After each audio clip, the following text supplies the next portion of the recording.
நாட்டத்தின் பேரில் அந்த காரியத்தை செய்வோம் என்று பொருள். விளங்கியா? தப்பிக்கிறதுக்காண்டி இன்ஷா அல்லாஹ் சொல்லக்கூடாது. தப்பிக்கிறதுக்காண்டி இன்னைக்கு அந்த அளவுக்கு ஆகிப்போச்சு. இன்ஷா அல்லான்னு சொன்னா நீ இன்ஷா அல்லாஹ் இல்லாம சொல்லு, இன்ஷா அல்லாஹ் இல்லாம சொல்லு, அப்பதான் நம்புவேன். அப்ப இன்ஷா அல்லாஹ்ல பிரச்சனை இல்லை. இவர் இன்ஷா அல்லாஹ்வை அப்படி பயன்படுத்தி இருக்கிறார். இன்ஷா அல்லாஹ் சொல்லி சொல்லி தப்பிச்சுக்கிட்டு இருந்திருக்கிறார். ஒரு டெய்லர்கிட்ட துணி தைக்க கொடுத்தாங்க, முஸ்லீம் டெய்லர். எப்போ பார்த்து துணி தருவேன்? ஒரு வாரத்துக்கு அப்புறம் தருவேன். ஒரு கதை, அரபில் ஒரு கதை ஒன்று சொல்லுவாங்க. இது அரபி கதை, நடந்த கதையில் அரபில் சொல்லப்பட்ட கதை. எப்போ பார்த்து துணி தருவேன்? ஒரு வாரத்துக்கு அப்புறம் தர்றேன் இன்ஷா அல்லாஹ். ஒரு வாரத்துக்கு அப்புறம் வந்தார், துணி தைச்சிட்டியாப்பா? இன்னும் தைக்கலை. எப்போ? ஒரு வாரத்துக்கு அப்புறம் தரேன் இன்ஷா அல்லாஹ். அடுத்த வாரம் வந்தார், துணி இல்லை. எப்போ பார்த்து தருவேன்? ஒரு வாரத்துக்கு அப்புறம் தரேன் இன்ஷா அல்லாஹ். வந்தவர் கோவப்பட்டார். இன்ஷா அல்லாஹ் இல்லாமல் எப்போ தருவேன் அதை சொல்லு, இன்ஷா அல்லாஹ் இல்லாமல் எப்போ தருவேன்னு சொல்லு, அப்போ நான் வர்றேன்டார். இன்ஷா அல்லாஹ் போட்டு அல்லாஹ் நாடினால் நீ தப்பிச்சுக்கிட்டே இருக்கியா இல்லையா? அப்போ இன்ஷா அல்லாஹ் இல்லாமல் துணியை எப்போ கரெக்டாக தருவேன்னு சொல்லு, வர்றேன்டாரான். அப்போ இன்றைக்கு நம்முடைய சமூகத்தில் இன்ஷா அல்லாஹ் சொன்னவன் என்ன பயப்படுறான்? இன்ஷா அல்லாஹ் வரமாட்டானோ என்று பயப்படுகிற அளவுக்கு இன்ஷா அல்லாஹ் அவனுடைய அர்த்தத்தை கண்ணியத்திற்குரியவர்களே ரொம்ப மாற்றி வச்சிருக்காங்க. அப்போ நம்முடைய பிள்ளைகளுக்கு சொல்லணும், எந்த காரியத்தை செய்வதாக இருந்தாலும் இன்ஷா அல்லாஹ் என்று சொல்ல வேண்டும். நபிமார்களுக்கு அல்லாஹ் கற்றுக் கொடுத்தான், நமக்கும் கற்றுத்தரப்படுகிறது. பெருமானார் ஸல்லல்லாஹு அலைஹி வஸல்லம் அவர்களுக்கு பதில் சொன்னார்கள் என்று பார்க்கிறோம். இப்போ மக்காவினுடைய அந்த கட்டத்தில் ஜாபிர் ரலியல்லாஹு அன்ஹு அவர்கள் கிறிஸ்துவ மதத்தைச் சேர்ந்தவர்கள், அவர்களும் இஸ்லாத்தை ஏற்றுக்கொள்கிறார்கள். கண்ணியத்திற்குரியவர்களை இப்படியாக பெருமானார் ஸல்லல்லாஹு அலைஹி வஸல்லம் அவர்கள் துன்புறுத்தப்படுகிறார்கள், மக்காவில் இருந்த முஸ்லிம்கள் துன்புறுத்தப்படுகிறார்கள், பலகீனமானவர்கள் அடிக்கப்படுகிறார்கள், ஒரு சிலர் கொல்லப்படுகிறார்கள். என்ன செய்ய? நாளுக்கு நாள் தொந்தரவு கூடிக்கொண்டே போகிறது. எப்படியாவது இவங்களை இஸ்லாத்தை விட்டும் பின்னுக்கு கொண்டு வந்து விட வேண்டும் என்பது மக்கத்து காபிர்களுடைய தீராத ஆசை. உடனே நபி ஸல்லல்லாஹு அலைஹி வஸல்லம் சொன்னாங்க, சஹாபிகளை எல்லாம் கூப்பிட்டு, ஒரு 10-15 பேர் தான் இருந்தாங்க, அவங்களெல்லாம் கூப்பிட்டு நீங்கள் பேசாமல் என்ன செய்யுங்க, அபிசீனியாவுக்கு போயிருங்கண்டாங்க. ஏனென்று சொன்னால் அந்த சஹாபிகள் கதறி அழுகிறார்கள், யார் ரசூலல்லாஹ், நாங்கள் இஸ்லாமாக வாழ வேண்டும், முஸ்லீமாக வாழ வேண்டும் ஆசைப்பட்டோம், இங்கே ஒரேடியாக நாங்கள் அடிக்கப்படுகிறோம், எங்களுக்கு ஏதாவது வழி சொல்லுங்கன்னப்போ நபி ஸல்லல்லாஹு அலைஹி வஸல்லம் அவர்கள் ஹபஷா அபிசீனியாவிற்கு வழிகாட்டினார்கள்.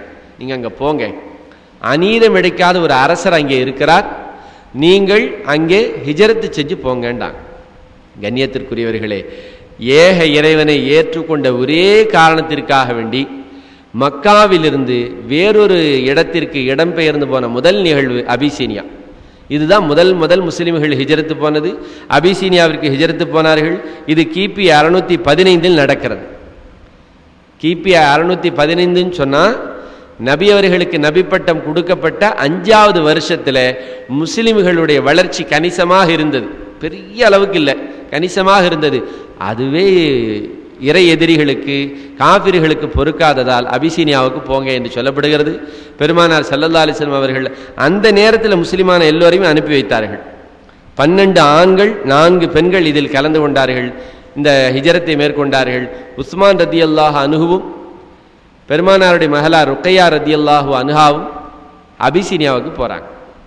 கண்ணியத்திற்குரியவர்களை யோசித்து பார்க்கிறோம். முதலாக பிறந்த இடத்தை விட்டும் வளர்ந்த இடத்தை விட்டும் ஊரை விட்டும் இஸ்லாமியர்கள் அபிசீனியாவிற்காண்டு ஹிஜரத்து போனாங்க. இந்த செய்தியை தெரிந்த காபிர்கள் பிடித்து விடலாம் என்று நினைத்தார்கள். ஆனால் கப்பலில் ஏறி அவர்கள் அபிசீனியா போய்விட்டார்கள். இது முதல் ஹிஜரத் கிபி 615 நடக்குது.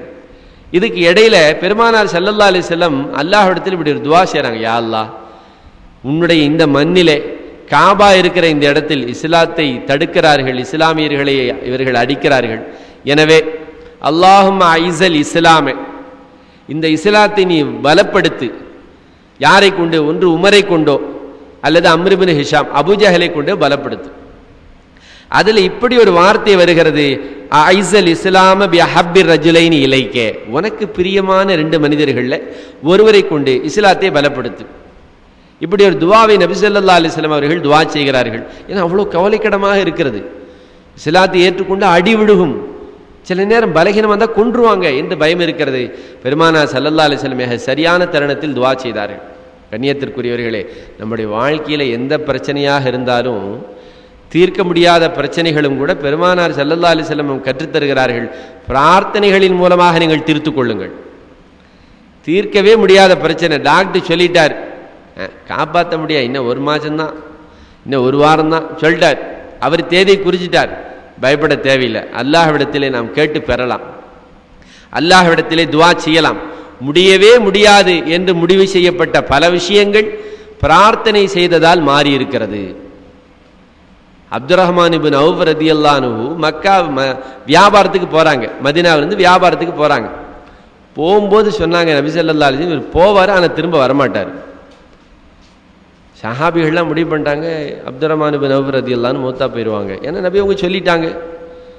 பார்த்தா கொஞ்ச நாள் பிறகு திரும்ப வர்றார். சஹாபிகளுக்கெல்லாம் பெரிய ஆச்சரியம். ஏன்னா நபி அவங்க சொல்லி இது ஒன்று நடக்காமல் போயிருக்கு. அப்போ பெருமானார் ஸல்லல்லாஹு அலைஹி வஸல்லம் கேட்டாங்க, இங்கே வாங்க, என்ன செய்தி, இடையில என்ன நடந்துச்சு சொல்லுங்க. நாயகமே, நான் போனேன், போகிற வழியிலே ஒரு மூதாட்டியும் 2 இளம்பெண்களும் இருந்தார்கள். அவர்களுக்கு உண்டான திருமணத்திற்காக வேண்டியும் அதே போல் சாப்பிடுவதற்கு கொஞ்சம் பணத்தையும், திருமணத்துக்காக சாப்பிடுவதற்காண்டி கொஞ்சம் உணவையும், திருமணத்திற்காண்டி கொஞ்சம் பணத்தையும் கொடுத்தேன். அவர்கள் துஆ செய்தார்கள், என்னுடைய பிள்ளைகளுடைய ஆயுசிலிருந்து அல்லாஹ் உங்களுக்கு ஆயுசை அதிகப்படுத்துன்னு துஆ செஞ்சாங்க. அப்போ நபியவங்க சொன்னாங்க, அத்துவா ரத்துல் கலா, துவா இருக்கிறதே வருகிற சோதனையை தடுக்கிறது என்றார்கள் பெருமானார் ஸல்லல்லாஹு அலைஹி வஸல்லம். அப்போ பிரார்த்தனை மூலமாக ஒரு மனிதனுடைய சாவை கூட தள்ளி போட முடியும் இல்லையா? நாம தான் அந்த பிரார்த்தனைகளை கையில் எடுக்காமல் இருக்கிறோம். எவ்வளோ பெரிய பிரச்சனை இருந்தாலும் பிரார்த்தனை மூலமாக, துவாவின் மூலமாக சரி கட்ட முடியும். நபி அவர்கள் நைட்டில் துவா செய்கிறாங்க, இரவில், யா அல்லாஹ் இந்த இஸ்லாமிய மார்க்கத்தை ஒன்று உமரை கொண்டோ அல்லது அபூஜஹலை கொண்டோ பலப்படுத்து. நைட்டில் துவா. காலையில் காபால மீட்டிங் நடக்குது. என்ன மீட்டிங் பார்த்தீங்களா? இந்த முகம்மதை பின்பற்றியவர்கள் இஸ்லாத்தை விட்டு வெளியே வந்துடுவாங்கன்னு பார்த்தா அபிசீனியாவுக்கு பரட்டு போயிட்டாங்க. அந்த கூட்டத்தில் உமர் ரலியல்லாஹு அன்ஹு அவர்களும் இருக்கிறார்கள். அப்போ அவர் இஸ்லாத்தை ஏற்றுக்கல. என்ன பேசிக்கிறாங்க? நம்ம நாட்டு மக்களை அத்தா அம்மாவை பிரிக்கிறார், அத்தாவையும் பையனையும் பிரிக்கிறார், கணவன் மனைவி பிரிக்கிறார். இவர் கொண்டு வந்த மார்க்கத்தினால குடும்பமே செதஞ்சு போச்சு, ஊரே 2ஆ போச்சு, ஊரில் குழப்பம் பண்றார். இப்படின்னு சொல்லவும் உமர் ரலியல்லாஹு அன்ஹு கோபம் வந்துருச்சு. உமர் ரலியல்லாஹு அன்ஹு அவர்கள் எப்படிப்பட்டவர்கள் என்று சொன்னால், உண்மை எதுவோ, அவங்களுக்கு எது உண்மைன்னு தெரியுதோ அதுக்காக வேண்டி போராடுவதில் மிகவும் வீரர்கள். உமர் ரலியல்லாஹு அன்ஹு அவர்கள் அநியாயத்துக்கு எப்பயும் போக மாட்டாங்க. ஊரை பிரிக்கிறாரா, குடும்பத்தை பிரிக்கிறாரா, நம்ம ஊருக்கு மக்களை வெளியூருக்கு அனுப்பிச்சிட்டாரா, இவரை விடக்கூடாது என்று சொல்லிவிட்டு, கண்ணியத்திற்குரியவர்களே, உமர் ரலியல்லாஹு அன்ஹு அவர்கள் வாள் எடுத்துக்கொண்டு வருகிறார்கள். நான் முஹம்மதுடைய தலையை கொய்து வருகிறேன், நஊது பில்லாஹி மின்ஹா. தாரீഖை சொல்றதுக்காண்டி சொல்றோம், நஊது பில்லாஹி மின்ஹா. உமர் ரலியல்லாஹு அன்ஹு அவர்கள் ஆவேசத்தோடு புறப்படுகிறார்கள். அரபுகள் யோசிச்சாங்க, உமரை தட்டி விட்டா யாரும் தடுக்க முடியாதுன்னு அரபுகளுக்கு தெரியும். அதனால உமர் ரலியல்லாஹு அன்ஹு அவர்களை உசுப்பேத்தி விட்டார்கள்னே சொல்லலாம். உமர் ரலியல்லாஹு அன்ஹு கோபத்தோடு வர்றாங்க. வந்தா எதிரில் ஒரு சஹாபி, உமரே எங்க போறீங்க? ஊர்ல ஒரு குழப்பம் பண்ணிக்கிட்டு இருக்கிறான்னு சொன்னாங்க, அவரை கொள்வதற்காண்டி போகிறேன். அதை பிற பார்த்துக்கும், முதல்ல உம்மை வீட்டில் போய் பாருங்கன்னாங்க. முதல்ல உம்மை வீட்டில் போய் பாருங்க, உங்களுடைய சகோதரி முஸ்லீம் ஆயிட்டாங்க, போய் பாருங்கன்னு இவர் திசை திருப்பி விட்டார். பெருமானார் ஸல்லல்லாஹு அலைஹி வஸல்லம் அவர்களை இலக்காக கொண்டவர் இப்ப கோமெல்லாம் திரும்பிருச்சு. ஓ, என் வீட்டுக்குள்ளேயும் வந்துருச்சா என்று நேராக போனா உமர் ரலியல்லாஹு அன்ஹுடைய சகோதரி உம்மு ஜமீல் ரலியல்லாஹு அன்ஹா, ஃபாத்திமான்னு ஒரு பேர் இருக்குது, அவர்கள் குர்ஆன் ஓதிக்கொண்டிருக்கிறார்கள் கணவரோடு. கதவை சாத்திக்கிட்டு இவங்க குர்ஆன் ஓதிக்கிட்டு இருக்காங்க. கதவை தட்டுறாரு. உடனே மச்சின, அதாவது உமர் ரலியல்லாஹு அன்ஹுடைய சகோதரியின் கணவர் போய் ஒளிஞ்சுக்கிறார். இவங்க அண்ணன் வந்துட்டாமா, நான் நிற்க முடியாது, போய் ஒளிஞ்சுக்கிறார். கதவை திறந்து கொண்டு வந்தால் இவர்கள் ஓதிக்கொண்டிருக்கிறார்கள், மறைக்கிறார்கள். வந்த உடனே ஒரே அடிதான். கண்ணியத்திற்குரியவர்களே, உமர் ரலியல்லாஹு அன்ஹு கோபம் வந்துட்டா அவங்களுக்கு முன்னாடி யாரும் நிற்க முடியாது, ஷைத்தானே ஓடி போயிடுவான். அடிச்ச அடியில பாருங்க, உம்மு ஜமீல் ரலியல்லாஹு அன்ஹாவுடைய முகத்திலிருந்து ரத்தம் கசிகிறது. இவர்கள் என்ன அடிச்சாலும் அவர்கள் ஆமா நான் இஸ்லாத்தை ஏற்றுக்கிட்டா விடமாட்டாங்கிறான். இந்த ரத்தத்தை பார்த்தவுடன் கொஞ்சம் மனசு மாறுது.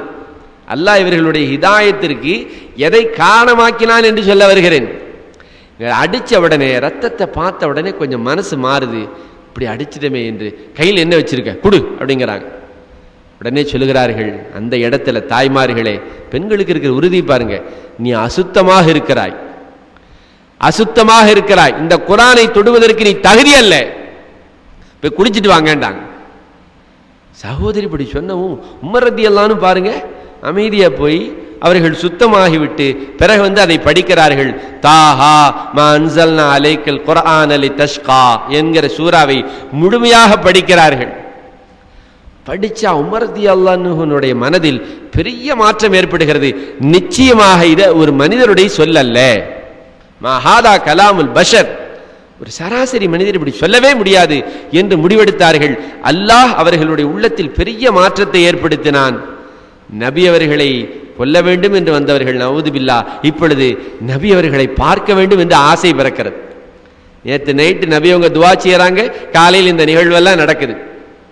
உடனே கேட்கறாங்க, நபி அவர்கள் எங்கே இருப்பார்கள்? சாந்தமாக அமைதியாக எங்கே இருப்பாங்க?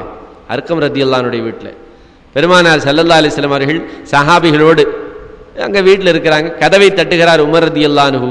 பெருமானார் ஸல்லல்லாஹு அலைஹி வஸல்லம் அவர்கள் கதவை திறந்தவுடன் சட்டை பிடிச்சிட்டாங்க. யா உமர், என்ன செய்தி, என்ன வேணும் உங்களுக்கு, இங்க எதுக்கு வந்தீங்க என்று சட்டையை பிடிச்சு கேட்கிறாங்க. ஊரே பயப்படலாம், நபி அவங்க பயப்பட மாட்டாங்க.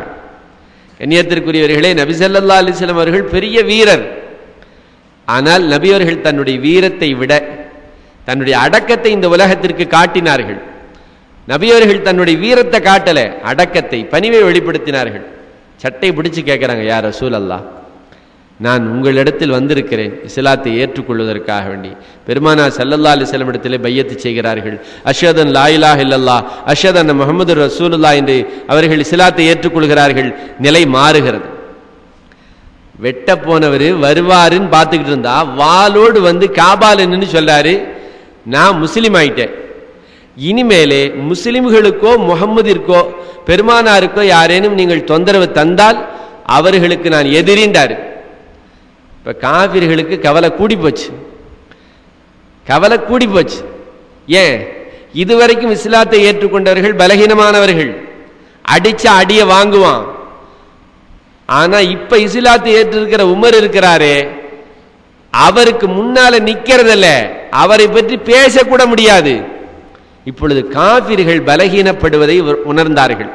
ஆஹா, இப்ப இனிமேல் நம்ம ஒன்றும் செய்ய முடியாது என்பதை உணர்ந்தார்கள். கண்ணியத்திற்குரியவர்களே, முஸ்லிம் சஹாபிகள் சொல்லுகிறார்கள், அது வரைக்கும் பெருமானார் ஸல்லல்லாஹு அலைஹி வஸல்லம் அவர்களும் நாங்களும் ரகசியமாக தொழுது கொண்டிருந்தோம். உமர் ரலியல்லாஹு அன்ஹு அவர்கள் இஸ்லாத்தை ஏற்றுக்கொண்டவுடன் நெஞ்ச நிமித்திக்கிட்டு தைரியமாக காபாவிலே நின்று நாங்கள் தொழுதோம், காபாவில் நின்று தொழுதோம். மக்கா முழுவதும் இதுதான் செய்தி. உமர் ரலியல்லாஹு அன்ஹு இஸ்லாத்தை ஏற்றுக்கொண்டார், முஸ்லிம்கள் காபாவிற்கு வருகிறார்கள், தைரியமாக வருகிறார்கள், காபிர்களால ஒன்றும் செய்ய முடியல என்கிற செய்தி மக்கா முழுவதும் பரவுகிறது. அடுத்த முன்னால் இன்னொரு அதிர்ச்சி, ஹம்சா ரலியல்லாஹு அன்ஹு இஸ்லாத்திற்கு வருகிறார்கள். பெரிய வீரர், அவங்களுக்கு பேரே இப்படி ஒரு பட்ட பேர், அசதுல்லா, அல்லாஹ்வின் சிங்கம். அவர்களும் இஸ்லாத்திற்கு வருகிறார்கள். காபிர்கள் இன்னும் பலகீனப்பட்டு போனார்கள். ஆனால் மனசுக்குள்ள கோபம், எரிச்சல் அதிகமாகி கொண்டே இருக்கிறது. இந்த முஸ்லிம்களை ஏதாவது செய்யலான்னா இப்ப இவர்களது கை ஓங்கி கொண்டே போகிறது என்று அவர்களுக்குள் எரிச்சல். இதற்குள்ள இந்த செய்தி அபிசீனியா வரைக்கும் போயிருச்சு. பெருமானார் ஸல்லல்லாஹு அலைஹி வஸல்லம் அவர்களிடத்தில் உமர் ரலியல்லாஹு அன்ஹு பையத்து செஞ்சிட்டாங்க, ஹம்ஸா ரலியல்லாஹு அன்ஹு முஸ்லிம் ஆயிட்டாங்க. உமர் ரலியல்லாஹு அன்ஹு அவர்கள் இஸ்லாத்தை ஏற்றுக்கொண்டதால் முஸ்லிம்கள் மக்காவில் பாதுகாப்பாக இருக்கிறார்கள் என்கிற செய்தி அபிசீனியா வரைக்கும் போயிருச்சு. உடனே அவங்க நினைச்சாங்க, இனிமேல் நம்ம இங்க இருக்க வேண்டாம், ஊருக்கு போயிடுவோம், எல்லாம் பரப்பிட்டு இங்க வந்துட்டாங்க. கண்ணியத்திற்குரியவர்களே, வந்தா தப்பி போனவங்க மீண்டும் திரும்ப கிடைக்கவும் அந்த பலகீனமானவர்களை அடிக்க தொடங்கினார்கள், கடுமையாக அடிக்க தொடங்கினார்கள், துன்புறுத்த தொடங்கினார்கள். இந்த நிலை நீடிக்கும் போது பெருமானார் ஸல்லல்லாஹு அலைஹி வஸல்லம் அவர்கள் மீண்டும் சொன்னார்கள், நீங்க மீண்டும் ஹிஜ்ரத்துக்கு போயிருங்க. அப்ப அபிசீனியாவுக்கு 2வது முறை ஹிஜ்ரத்து போனார்கள். அபிசீனியாவிற்கு 2வது முறை 83 ஆண்களும் 18 பெண்களுமாக அபிசீனியாவிற்கு மீண்டும் ஹிஜ்ரத்து போனார்கள். கண்ணியத்திற்குரியவர்களே, ஜாஃபர் இப்னு அபூ தாலிப் ரலியல்லாஹு அன்ஹுடைய தலைமையில் அபிசீனியாவிற்கு மீண்டும் ஹிஜ்ரத்து போகிறார்கள். இப்போ பெருமானார் ஸல்லல்லாஹு அலைஹி வஸல்லம் அவர்கள் அந்த சஹாபிகளை வழி அனுப்பி வைத்தார்கள், நீங்க போங்க, ஒரு கட்டம் வரும் வரைக்கும் நீங்க வராதீங்கன்றாங்க, அங்கேயே இருங்க, ஒரு நேரம் வரும் அப்பொழுது நீங்கள் வந்து சேருங்கள் என்றார்கள் பெருமானார் ஸல்லல்லாஹு அலைஹி வஸல்லம். மொத்த சஹாபிகளும் அங்கே போயிட்டாங்க. போனா இவங்க அம்ர் இப்னுல் ஆஸ் என்கிற சஹாபியை பின்னாடியே அனுப்பிச்சு அந்த நஜ்ஜாஷி மன்னனிடத்தில் போய் இவர்கள் உங்களுடைய மார்க்கத்தை துச்சமாக, உங்களது மார்க்கத்தை கொச்சைப்படுத்தக்கூடியவர்கள் என்று ஒரு செய்தியை சொல்லவும் நஜ்ஜாஷி ராஜா முஸ்லிம்களை அழைத்தார். உங்க மேலே இவர் இப்படி சொல்றாரே, என்ன செய்தி? உடனே ஜாஃபர் இப்னு அபூ தாலிப் ரலியல்லாஹு அன்ஹு பேசுகிறார்கள், நாங்கள் பெருமானார் ஸல்லல்லாஹு அலைஹி வஸல்லம் சொன்ன ஏகத்துவ கொள்கையை ஏற்றிருக்கிறோம் என்று வரிசையாக சொல்லுகிறார்கள். கடைசியா இப்படி ஒரு வார்த்தை சொல்றாங்க, ஈசா அலைஹிஸ்ஸலாம் அல்லாஹ்வுடைய ரூஹ் என்றும், மரியம் அலைஹிஸ்ஸலாம் அவர்களுடைய வயிற்றில் அல்லாஹ் இந்த ரூஹை ஊதினான் என்றும், மரியம் அலைஹிஸ்ஸலாம் அவர்கள் பரிசுத்தமான பத்தினி பெண் என்றும் சொன்னவுடனே நஜ்ஜாஷி மன்னர் எழுந்து நின்று சொன்னார், நீங்கள் சொல்லுகிற செய்தி சத்தியம், உங்களது தூதர் உண்மையானவர், நான் அவரை நம்புகிறேன் என்று அவர் சொன்னார்.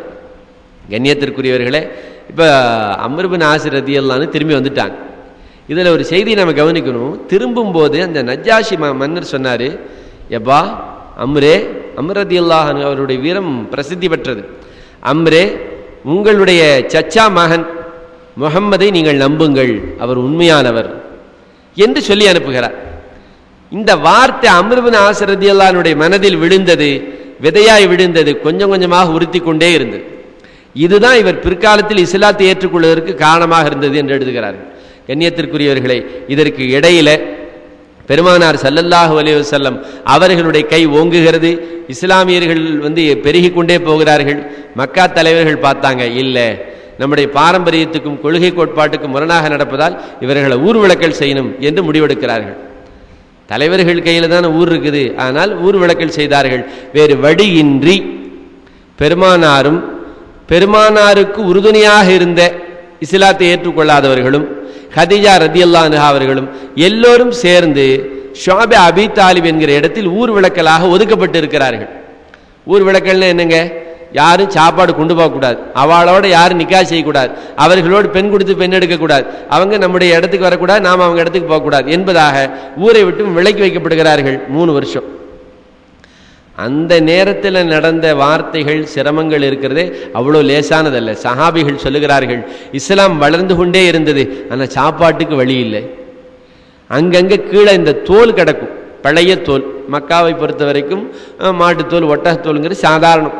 அந்த காஞ்சு போன தோல் கிடக்கும், அதை நாங்கள் நெருப்பில் கசக்கி அதை சாம்பலாக மாற்றி அதை சாப்பிட்டு தண்ணீர் குடித்து கொள்வோம். அந்த நாட்களில் எங்களுடைய மலம் ஆட்டு புழக்கையை போல இருக்கும் என்று சொல்லுகிறார்கள்.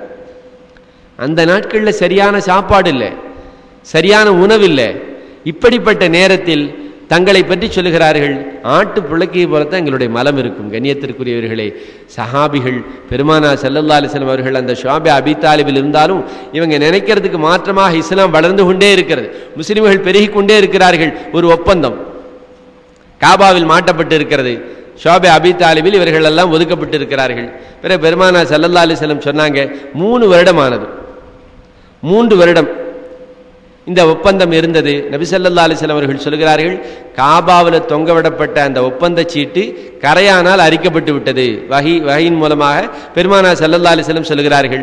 அபூ தாலிப் அவர்கள் போய் சொல்லுகிறார், காபாவில் தொங்கவிடப்பட்ட அந்த ஒப்பந்தம் கரையானால் அரிக்கப்பட்டு விட்டது. அது உண்மையாக இருந்துச்சுன்னு சொன்னா அவங்கள நீங்க விடுவிச்சிடணும். எல்லாத்துக்கும் ஒரு முடிவு வேணுமா இல்லையா? அவங்கள விடுவிச்சிடணும். அது உண்மை இல்லாட்டி நீங்கள் வேண்டுமானால் யாரை வேண்டுமானாலும் கொண்டு விடலாம். சொன்ன உடனே காபிர்கள் நினைச்சான், நல்ல வாய்ப்பா இருக்கே, நாம செய்யணும்னு நினைச்சதை இவரே சொல்றாரு என்று காபாவை திறந்து பார்த்தா சொன்னதை போலவே இவர்கள் எழுதப்பட்ட அந்த சீட்டு கரையானால் அரிக்கப்பட்டிருந்தது. இப்போ இந்த இடத்துல அந்த மக்கத்து மக்கள் எல்லாம் திரும்பி கொண்டார்கள். முஹம்மது சொன்னது உண்மை, முஹம்மது சொன்னது சத்தியம், நீ இத்தனை நாளா அவரை ஊர் விளக்கல் செஞ்சது தப்பு என்று ஊர் இவர்களுக்கு எதிராக திரும்பியது. கண்ணியத்திற்குரியவர்களே, பெருமானார் ஸல்லல்லாஹு அலைஹி வஸல்லம் அவர்களும் சஹாபிகளும் மக்களோடு கலந்தார்கள். இது நடந்தது கிபி 620. நபித்துவ பட்டம் கொடுக்கப்பட்டு 10 வருஷம். 3 வருஷம் ஷுஅப அபீ தாலிபில் இருந்தாங்கல்ல, இப்போ மக்களோட சகஜமாக வரலாம் போலாம் என்பதாக கிபி 620 முடிவு செய்யப்பட்டது. இது காபிர்களை இன்னும் எரிச்சல் அடைய செய்தது. அடிச்சும் பார்த்தாங்க முடியல, விமர்சனம் செஞ்சு பார்த்தாங்க முடியல, எதுவுமே முடியல. இப்படிப்பட்ட நிலை தொடங்கியது. இதற்கு இடையில மக்காவுக்குள்ள யாரா வந்தா அவங்க சொல்லுவாங்களாம், முஹம்மதுன்னு ஒருத்தர் இருக்காரு, அவர் பேச்சை நீங்கள் கேட்காதீங்க, கேட்டீங்க புத்தி மாறி போயிடும் வரும்போதே. அப்போ தௌஸ் கிளையை சேர்ந்த துஃபைல் இப்னு அம்ரு தௌசி என்ற ஒரு மனிதர், பிற்காலத்தில் அவர் இஸ்லாத்தை ஏற்றுக்கொண்டார். அவர் பெரிய இலக்கியவாதி, பெரிய கவிஞர், பெரிய புலவர். மனசில் நினைச்சாரா, நம்மளை யார் என்ன செஞ்சிட முடியும், நம்ம எவ்வளோ பெரிய பேச்சாளர், எவ்வளோ பெரிய புலவர், நம்மளை யாரும் மாற்றிட முடியுமா என்று வந்தவர் காதில் பஞ்சு வேற வச்சுக்கிட்டு வந்தார் என்று ஒரு அறிவிப்பில் வருகிறது. நபி ஸல்லல்லாஹு அலைஹி வஸல்லம் அவர்கள் காபாவில் இருக்கிறார்கள். பெருமானாரை கடந்து போகும்போது இவரை பற்றி இவ்வளோ இதா பயந்து சொல்றாங்களே, அப்படி என்னதான் சொல்றாருன்னு கேட்பமே என்று காதிலிருந்து பஞ்சை எடுத்தார் பாருங்க. நபி அவர்கள் அழகாக ஓதக்கூடிய அந்த குர்ஆனுடைய வசனங்கள் காதில் விழுந்தது. உடனே இஸ்லாத்தை ஏற்றுக்கொண்டார். ஏன் தெரியுமா? இவர் கவிஞர், இவர் புலவர், இவர் திறமை இருக்கிறது. அதனால இவர் குர்ஆனை கேட்ட உடனே முடிவெடுத்துட்டாரு, இது மனிதனுடைய சொல்லல்ல. பொதுவாகவே படித்தவங்க விவரமானவங்களுக்கு நம்ம ரொம்ப சொல்ல தேவையில்லை இல்லையா? இவர் புலவர், இலக்கியம் தெரிந்தவர். இது ஒரு சராசரி மனிதனால் எழுதவே முடியாது, நிச்சயமாக இது இறைவனுடைய சொல் என்பதாக புரிந்து கொண்டு உடனடியாக இஸ்லாத்தை ஏற்றுக்கொண்டார். இவர் இஸ்லாத்தை ஏற்றுக்கிட்டதோடு நின்றிருந்தா பரவாயில்ல. பெருமானார் ஸல்லல்லாஹு அலைஹி வஸல்லம் வந்து சொன்னாங்க, நாயகமே, நான் தௌஸ் கிளையில் உள்ளவன், நான் சொன்ன என் கூட்டம் கேட்கும், அதனால என் கூட்டத்தார்களுக்கு நான் போய் இஸ்லாத்தை எடுத்து சொல்கிறேன் என்று வீராவேசமாக புறப்பட்டார். மக்காவாசிகள் பார்த்தாங்க, என்னப்பா நம்ம சொல்லக்கூடிய நம்ம செய்யக்கூடிய ஒவ்வொரு முயற்சியும் இப்படி மாத்தமா போயிருது என்று ஆதங்கப்பட்டு கொண்டே இருந்தார்கள். இவர் போனவர் அந்த இடத்துல இஸ்லாத்தை எடுத்து சொல்கிறார்கள், யாருமே ஏற்றுக்கொள்ள தயாராக இல்லை. இவருடைய நினைத்த நினைப்புக்கு மாற்றமாக கோபமாக நபி ஸல்லல்லாஹு அலைஹி வஸல்லம் சொன்னாங்க, யா ரசூலல்லாஹ், என்னுடைய சமூகம் தான் தௌஸ், அழிஞ்சு போகணும் துஆ செய்யுங்கிறார். என்னுடைய சமூகம் தான், என்னுடைய மக்கள் தான், அவர்கள் அழிந்து போக வேண்டும் என்று துஆ செய்யுங்கள். எவ்வளவு பாருங்க, இப்பதான் இஸ்லாத்தை ஏற்றுக்கொண்டார், உடனடியாக தன்னுடைய சமூகத்தை அடைப்பதற்காக வேண்டி பெறப்பட்டார். ஏத்துக்கிறேன்னு கோபப்பட்டு அழிச்சிருங்கன்னு துஆ செய்றார்.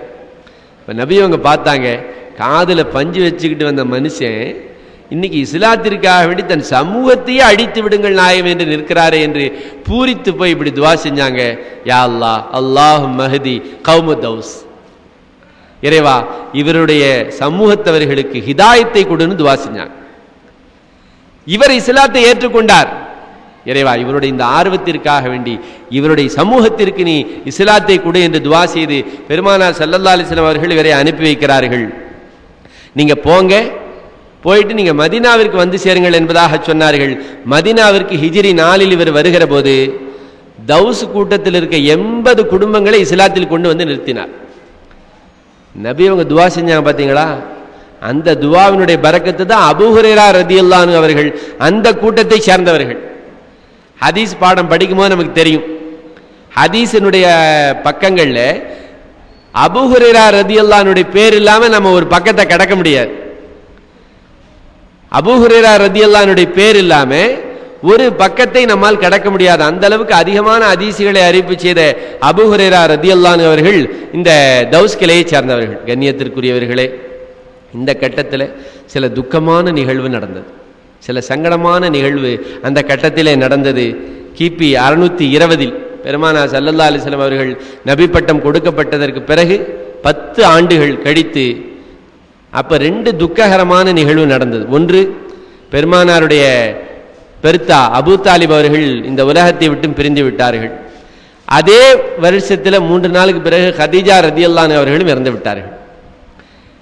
பெருமானார் ஸல்லல்லாஹு அலைஹி வஸல்லம் சொல்றாங்க, அபூ தாலிப் அவர்கள் இருக்கிற வரைக்கும் இந்த அரபுகள் என்னை தொடாம இருந்தான், எனக்கு எந்த பாதிப்புமே இல்லை, என் மீது இவர்கள் கை வைக்கவே இல்லை.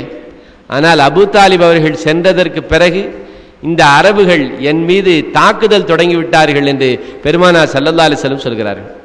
கண்ணியத்திற்குரியவர்களே, நம்ம எல்லோருக்குமே தெரியும், அபூ தாலிப் அவர்களுடைய இழப்பும் அடுத்து கதீஜா ரலியல்லாஹு அன்ஹாவினுடைய இழப்பும் இருக்கிறதே, நபி ஸல்லல்லாஹு அலைஹி வஸல்லம் அவர்களுக்கு ஈடு செய்ய முடியாத இழப்பு. ஏன் தெரியுங்களா?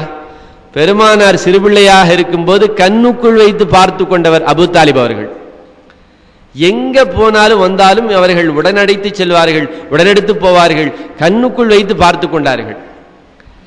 இன்னும் சொல்ல போனா, நபி அவர்கள் ஏகத்துவ பிரச்சாரத்தை எடுத்து வைக்கும் போது அரபுகள் எல்லாம் நபி அவர்களை தாக்குவதற்கு முயற்சி செய்த போது சொன்னாங்க, எப்பா அவர் அபூ தாலிபுடைய பொறுப்பில் இருக்கிறாரு, நம்ம அவருக்கு பதில் சொல்ல முடியாது. நபி அவர்கள் பல நாட்கள் பாதுகாக்கப்பட்டது, எதிரிகளிடமிருந்து தற்காக்கப்பட்டது அனைத்துமே அபூ தாலிப் அவர்களால் தான். அப்படிப்பட்ட அபூ தாலிப் அவர்களுடைய இறப்பு இருக்கிறது கண்ணியத்திற்குரியவர்களே, பேரிழப்பு. பெருமானா ஸல்லல்லாஹு அலைஹி வஸல்லம் அவர்களுடைய உறவுங்கிறது மட்டுமல்லாம இஸ்லாத்திற்காக வேண்டி, முஸ்லிம்களுக்காக வேண்டி பெரிய பாதுகாப்பு அரணாக அவர்கள் இருந்தார்கள். நபி ஸல்லல்லாஹு அலைஹி வஸல்லம் துக்கத்தில் இருக்காங்க. அடுத்து ஹதீஜாம்மா, சொல்லவே முடியாது. பெருமானார் ஸல்லல்லாஹு அலைஹி வஸல்லம் அவர்களை எந்த அளவிற்கு முடியுமோ அந்த அளவிற்கு அவர்கள் பேணி பாதுகாத்து வந்தார்கள். ஹதீஜா ரலியல்லாஹு அன்ஹா எவ்வளவு ஒத்தாசையாக இருக்க முடியுமோ அவ்வளவு ஒத்தாசையாக இருந்தாங்க. அதான் நான் ஆரம்பத்திலே சொன்னேன், பெருமானார் ஸல்லல்லாஹு அலைஹி வஸல்லம் அவர்களை ஹதீஜா ரலியல்லாஹு அன்ஹா கோபப்படுத்தியதே இல்லை. அப்படிப்பட்ட ஸ்ரீதேவி அவர்களுடைய வஃபாத் இருக்கிறது பெரிய கவலையாக போனது. கண்ணியத்திற்குரியவர்களே, வரலாற்று ஆசிரியர்கள் இந்த வருஷத்தை என்ன சொல்லாங்க தெரியுங்களா? கவலை வருடம். இந்த வருஷத்துக்கு பேரே ஆமுல் ஹுசுன், கவலையான வருடம். கொஞ்சம் யோசிச்சு பாருங்க, ஒரு குடும்பத்தில் ஒருத்தர் இறக்கிறார், பிரியமானவர், கொஞ்ச நாள் இன்னொருத்தர் இறந்தா எப்படி இருக்கும்? அந்த மனிதன் நடைபெறமாகிவிட மாட்டாரா? பெருமானார் ஸல்லல்லாஹு அலைஹி வஸல்லம் அவர்களுக்கு இருந்த 2 அரவணைப்புகளும் 2 கண்களும் போய்விட்டது. ஏன்னா நபி அவங்க சொல்லுவாங்களாம், குர்ரத் ஐனி ஃபி ஹதீஜாம் வாங்கலாம், ஹதீஜா என்னுடைய கண்குளிர்ச்சியும் வாங்கலாம். ஹதீஜா என்னுடைய கண்குளிர்ச்சி என்று சொன்ன ஹதீஜா ரலியல்லாஹு அன்ஹா இப்பொழுது பெருமானார் ஸல்லல்லாஹு அலைஹி வஸல்லம் அவர்களை விட்டும் போய்விட்டார்கள். பெரிய கவலையான செய்தி இது. ஆமுல் ஹுஸ்ன், கவலையுடைய வருடம். அல்லாஹ் பார்த்தான், பெருமானார் ஸல்லல்லாஹு அலைஹி வஸல்லம் அவர்களை சமாதானப்படுத்த வேண்டும், சாந்திப்படுத்த வேண்டும் என்பதற்காக வேண்டி அல்லாஹ்வினுடைய ஏற்பாடு. கண்ணியத்திற்குரியவர்களே, பெருமானார் ஸல்லல்லாஹு அலைஹி வஸல்லம் அவர்களை அல்லாஹு தஆலா மேராஜிற்கு அழைத்து கொண்டான். மேராஜிற்கு பெருமானார் ஸல்லல்லாஹு அலைஹி வஸல்லம் அவர்கள் அழைக்கப்பட்டார்கள். இந்த கவலையெல்லாம் மறக்கடிக்கப்படணும், இந்த கவலையெல்லாம் மறக்கடிக்கப்படணும். பெருமானார் ஸல்லல்லாஹு அலைஹி வஸல்லம் அவர்களுக்கு மன மகிழ்ச்சியான சந்தோஷமான ஒரு பகரத்தை தர வேண்டும். அப்போ அல்லாஹ் தொடுகையை கொடுத்தான். தொடுகை கடமையாக்கப்பட்டது. மேராஜை பற்றி நம்ம எல்லோருக்குமே தெரியும். பெருமானார் ஸல்லல்லாஹு அலைஹி வஸல்லம் அவர்கள் மக்காவிலிருந்து பைத்துல் முகத்தஸுக்கு சென்றாங்க. அங்கிருந்து 7 வானத்தை கடந்து சென்றார்கள். இது நடந்தது கிபி 621 மேராஜில் நடந்தது. ரஜபு பெற 27 திங்கட்கிழமை நடந்தது என்று வரலாற்று ஆசிரியர்கள் துல்லியமாக எழுதி வைத்திருக்கிறார்கள். கண்ணியத்திற்குரியவர்களே, பெருமானார் ஸல்லல்லாஹு அலைஹி வஸல்லம் அவர்கள் மேராஜிற்கு போயிட்டு வந்ததுக்கு பிறகு ஒரு நல்ல மனமாற்றம் ஏற்பட்டது. மேராஜ் இருக்கிறதே முஸ்லிம்களை பொறுத்த வரைக்கும் பெரிய ஒரு அற்புதமான வரம். அது காரணம், அல்லாஹ்வோடு நாம் பேசிக்கொள்வதற்குண்டான ஒரு இணையான தொடுகை தரப்பட்டது. தொடுகையை பற்றி சொல்லுகிற போது முக்கியமான ஒரு செய்தி, அல்லாஹு தஆலா 50 வேளை தொடுகையை கடமையாக்கினான் என்று ஹதீஸில் வருகிறது. போன உடனே அல்லாஹு தஆலா 50 வேளை தொடுகை. நம்ம எல்லாமே மூசா அலைஹிஸ்ஸலாமுக்கு நன்றி சொல்லணும். நம்ம எல்லாமே மூசா அலைஹிஸ்ஸலாமுக்கு நன்றி சொல்லணும். ஏன் தெரியுமா? அவங்க தான் சொன்னாங்க, 7வது வானத்தில் இருந்துட்டு, முஹம்மதே, உங்கள் மக்களோட நான் பழகியிருக்கேன், மக்களோடு பழகிய அனுபவம் எனக்கு இருக்கிறது. 50 வேளை தொடுகை அவன் தொடமாட்டான், நீங்கள் போய் குறைச்சிட்டு வாங்க. பெருமானார் ஸல்லல்லாஹு அலைஹி வஸல்லம் போகிறார்கள், 40 குறைச்சிட்டு வந்தாங்க. இப்போவும் சொல்கிறேன், உங்கள் சமுதாயம் இதை செய்யாது, நீங்கள் போய் இன்னும் குறைச்சிட்டு வாங்க. போனார்கள் 35. இப்பவும் சொல்றேன், உங்க சமுதாயம் செய்யவே செய்யாது, எனக்கு தெரியும். அவர்களுக்கு இருந்த அனுபவம். இப்படியாக பெருமானார் ஸல்லல்லாஹு அலைஹி வஸல்லம் போகிறார்கள், தொடுகை குறைக்கிறார்கள், போகிறார்கள், குறைக்கிறார்கள். 50 வேளை தொடுகை 5 வேளை தொடுகையா போச்சு. கொஞ்சம் யோசிச்சு பாருங்க, 50 வேளை தொடுகை அப்படியே இருந்திருந்தா இன்னைக்கு சூழல் என்ன? 50 வேளை தொடுகை அப்படியே இருந்திருந்தா இன்னைக்கு என்ன நடக்கும்? கண்ணியத்திற்குரியவர்களே, நம்மால் அதை சொல்லவே முடியாது. 5 வேளை தொடுகைக்கே இன்றைக்கு நாம் படாத பாடுபடுகிறோம். அப்போ பெருமானார் ஸல்லல்லாஹு அலைஹி வஸல்லம் அவர்கள் 5ஐ கொண்டு வந்து அப்பவும் சொன்னாங்களாம், மூசா அலைஹிஸ்ஸலாம், இப்பவும் சொல்றேன், உங்க சமுதாயம் இதை செய்யாது. ரொம்ப சரியாக சொல்லியிருக்கிறார்கள் மூசா அலைஹிஸ்ஸலாம். இப்பவும் சொல்ல உங்க சமுதாயம் அதை செய்யாது. இப்போ நபி அவங்க சொன்னாங்களாம், ஏங்க என் உம்மத்து இதையும் செய்யாதுன்னு நான் போய் சொல்றதுக்கு வெக்கமா இருக்குன்ட்டாங்களாம். என் உம்மத்து இதையும் செய்யாது யா அல்லாஹ், இந்த 5 வேளை தொடுகையும் குறைச்சு கொடுன்னு கேட்கறதுக்கு வெக்கமா இருக்கு. எனக்கல்ல, என் உம்மத்தினுடைய மதிப்பை குறைத்து பேசுவதற்கு நான் வெட்கப்படுகிறேன் என்றார்கள். கண்ணியத்திற்குரியவர்களே, பெருமானாருடைய உள்ளம் பார்த்தீங்களா? இவங்க போய் கேட்க தயார், ஆனா என் உம்மத்து இதை செய்யாது என்று என் உம்மத்தினுடைய மதிப்பை குறைத்த மதிப்பிட நான் தயாரில்லை என்றார்கள். கண்ணியத்திற்குரியவர்களே, அப்படிப்பட்ட தொழுகை இன்னைக்கு என்ன பாடுபடுது. பெருமானார் ஸல்லல்லாஹு அலைஹி வஸல்லம் சொன்னாங்க, பிள்ளை 7 வயசு ஆயிடுச்சா தொழுகை சொல்லி கொடுண்டாங்க. 7 வயசு ஆயிடுச்சு, பைக் ஓட்ட சொல்லி கொடுக்குறார். தம்பி நல்லா இப்படி பிடி சொல்லார். ஹஸ்ரத், என் பையன் நல்லா பைக் ஓட்டுவான், 6 வயசு ஆச்சு ஆனால் நல்லா பைக் ஓட்டுவான், வாழ்த்துக்கள், சந்தோஷம், சொல்லிக் கொடுங்க, வேண்டான்னு சொல்லலை. அடுத்து கார் சொல்லித் தரலான்னு இருக்கேன். இவர் பைக்கு சொல்லிக் கொடுக்கறதே சரியா தப்பான்னு நம்ம முடிவுக்கு வரல, இவர் கார் சொல்லிக் கொடுக்க போகிறார். நல்லது. கண்ணியத்திற்குரியவர்களே, நீங்கள் நம்முடைய பிள்ளைகளுக்கு என்னைக்காவது தொழுகையை பற்றி சொல்லிக் கொடுத்துருக்குமா? டேங்க வா, நான் ஜும்மாவுக்கு போறேன், நீ கூட வா, சொல்லிக் கொடுத்துருக்குமா? ஒரு ஊரில் ஒரு பையன் ஒரு 8 வயசு 9 வயசு இருக்கும், பள்ளிவாசலுக்குள்ள வந்தான். இப்படின்னு பார்த்தான், அசத்து பார்த்துக்கிட்டே இருந்தார். இப்படின்னு பார்த்தான், ஒவ்வொன்றையும் புதுசாக பார்க்குறான். அவர் பார்த்தாரு, வேற மதத்தை சேர்ந்த ஒரு பையன் யாரும் உள்ள வந்துட்டான் போல, அதான் எல்லாத்தையும் புதுசாக பார்க்குறான். டேங்க வா, எங்கேருந்து வரேன்? நான் அந்த தெருவுலேருந்து வரேன், பேர் என்ன அப்படின்னா இஸ்லாமிய பேர் சொல்லியிருக்கான். அவர் அதிர்ச்சி ஆயிட்டார். என்னப்பா முஸ்லீமா இருக்கிற பள்ளியை மிம்பரை பார்க்குற, மெஹராபை ஆச்சரியமாக பார்க்குறிய? இப்போ தான் முதல் வர்றேன் அப்படின்னா. இப்போ உங்கள் அத்தாலாம் தொழுவு போவார், நான் வீட்டில் இருப்பேன் அப்படின்னா. கண்ணியத்திற்குரியவர்களே, கொஞ்சம் யோசித்து பார்க்கிறோம். நாம தொடப்போகும் போதோ அல்ல வீட்டில் தொடும்போதோ நம்முடைய பிள்ளைகளை பக்கத்தில் நிறுத்தி தொடலாமா இல்லையா? ஒது செய்கிற போது பிள்ளைகளை பக்கத்தில் வச்சுட்டு ஒது செய்யுங்க. கொஞ்சம் தப்பா தான் செய்யும், பரவாயில்ல, நம்மளை பார்த்துட்டு பிள்ளைகளும் செய்யும், ஆனால் தப்பா செய்யும், பிரச்சனை இல்லை, போக போக சரியாயிரும். நம்ம கையை இப்படி கட்டும், அந்த பிள்ளைங்க இப்படி கையை கட்டும், தப்பு இல்லை, பரவாயில்ல, செய்யட்டும். ஆண் பிள்ளைகளுக்கு ஒது செய்கிற போது பக்கத்தில் வச்சு ஒது செய்யுங்க, அவன் அதே மாதிரி செய்வான், ஒரு அரைகுறையே செய்வான், பரவாயில்ல. நின்று தொடும்போது பாருங்க, அவன் ஒரு வித்தியாசமா தொடுவான், அதை அப்படியே ரசிக்கணும். இப்படி கொஞ்சம் கொஞ்சமாக பழக்க வேண்டுமா இல்லையா? விட்டுறது. புள்ள தூங்குட்டுங்க, புள்ள தூங்குது. எத்தனை மணிக்குங்க? காலையில் 8 மணி. புள்ள தூங்குது, அட மக்தப் மாசாக போகணும், புள்ள தூங்குது. கண்ணியத்திற்குரியவர்களே, இப்படியாக பிள்ளையை தூங்க வைத்து 10-15 வயசு வந்தானே அத்தா சொல்ல, ஏடா தொழுகு போக மாட்டியா? 10-15 வயசு வரைக்கும் தூங்கணும், அது எப்படிங்க தொழுகு போவான்? கண்ணியத்திற்குரியவர்களே, நபியவர்கள் சொல்லுகிறார்கள், 7 வயசு வந்தா தொழுகைக்காக வேண்டி ஏவுங்க, 10 வயசு வந்தா தொழுகைக்காக வேண்டி அடியுங்கள் என்றார்கள் பெருமானார் ஸல்லல்லாஹு அலைஹி வஸல்லம். அப்படின்னா மிரட்டணும், எதுக்கோ மிரட்டுறோம். அத்தா கூப்பிட்டாரு, பையன் வரல, 2 டைம் கூப்பிட்டாரு, டேய் அப்படின்றாரு, வரல. இப்போ கொஞ்சம் சத்தம் பெருசாச்சு. 3ஆவது எழுந்துச்சு போய் முதுகில் போட்டார் வேகமாக. ஒன்று கூப்பிட்டுக்கிட்டு இருக்க, நீ என்னன்னு கேட்காம இருக்கன்னு போட்டார். நான் கேட்குறேன், இந்த கோபம் இந்த ரோஷம் அவன் தொழுகை போல நமக்கு வந்திருக்கா? கண்ணியத்திற்குரியவர்களே, உண்மையான கோபம் அதுக்கு தான் வரணும்.